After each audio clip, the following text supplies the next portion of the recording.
बिस्मिल्लाहिर्रहमानिर्रहीम। अस्सलाम वालेकुम माय यूट्यूब फैमिली, कैसे हैं आप सब? अल्लाह पाक आपको ढेरों खुशियाँ दे, आमीन सुम्मा आमीन। आज मैं आपके लिए लाई हूँ मज़ेदार आलू के पराठे की रेसिपी।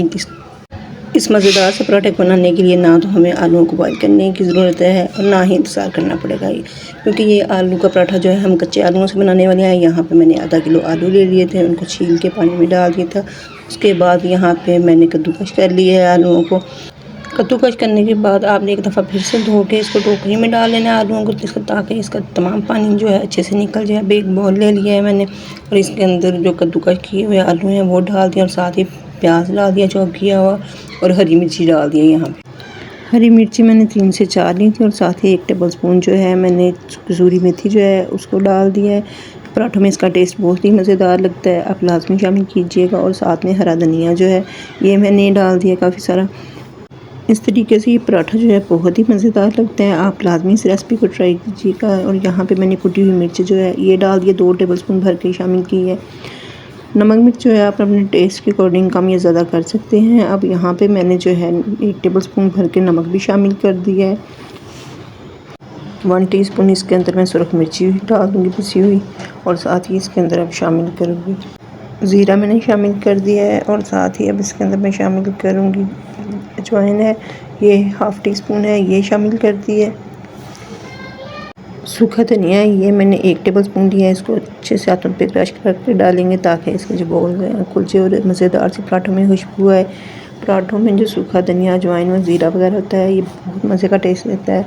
इन तमाम चीज़ों को डालने के बाद मैं अच्छे से मिक्स कर लूँगी। यहाँ पे मैंने आटा ले लिया है, ये आम नॉर्मल आटा है जिससे हम रोटी बनाते हैं वो वाला मैं इससे पराठे बनाने लगी हूँ।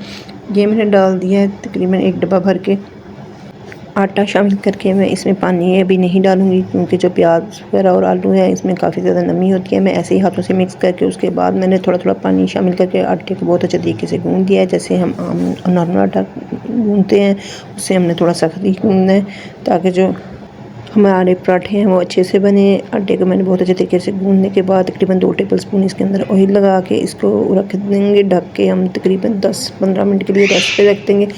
इसके साथ ही नाज़रीन, अगर आप मेरे चैनल पे नए हैं तो लाजमी मेरे चैनल को सब्सक्राइब कर लें और बेल आइकन के बटन को दबा लें ताकि आप मेरी नई आने वाली वीडियो से आगाह रह सकें। वीडियो को लाजमी फ्रेंड के साथ रिश्तेदारों के साथ शेयर किया करें और बताया करें कि वीडियो आपको कैसी लगती है। यहाँ पे 10 मिनट हो गए हैं तो इसके बाद मैंने एक दफ़ा से फिर इसको गूँध दिया था और यहाँ पर हम इसका पराठा बेल लेंगे। पराठे की आपको जो भी शेप हो आप उस तरीके से बना लीजिएगा। यहाँ पे मैं पराठा बेल के इसके ऊपर ऑयल लगा लूँगी। आप घी, ऑयल, मक्खन जो भी खाना पसंद करें वो इसके अंदर लगा के इसको अच्छे तरीके से हम फोल्ड कर लेंगे। यहाँ पे ये पराठे यकीन करें बहुत ही मज़ेदार बने थे। अगर आप पराठे बनाने के लिए आटे को पहले से भी गूँध के फ्रिज में रख देते हैं तो पराठे बहुत ही अच्छे बनेंगे। इसका आटा जो है बिल्कुल भी नरम नहीं होगा क्योंकि हमने पहले ही सख्त गूँधा है। तो यहाँ पे अब तवे को पहले से मैंने गर्म कर लिया था और पराठा बेल लिया है, वो उसके ऊपर तवे के ऊपर डाल दिया। दोनों साइडों से अच्छे तरीके से हम यहाँ पे सेक लेंगे।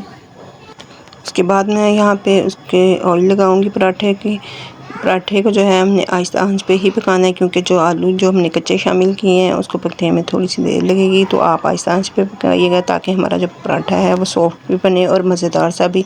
यहाँ पे देखिए बहुत ही ज़बरदस्त सा पराठा बन के तैयार हो चुका है। आप इसको टमाटर की चटनी के साथ खाएँ या वैसे केचप के साथ खाएँ, दही के रायते के साथ खाएँ, बहुत ही ज़बरदस्त लगेगा। दुआ में याद रखिएगा। इंशाल्लाह फिर मिलूँगी नई वीडियो के साथ। अल्लाह हाफिज़।